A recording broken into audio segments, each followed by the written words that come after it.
ব্যথা কার কাছে জানা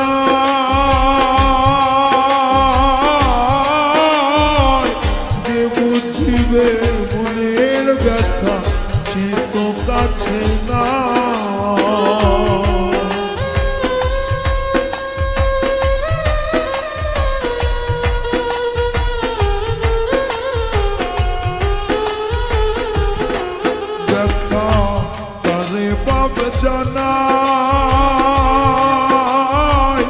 যে বুঝিবে মনের ব্যথা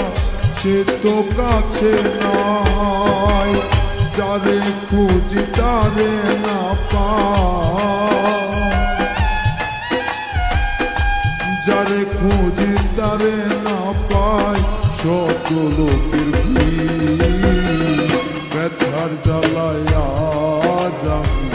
হয়েছি অস্থির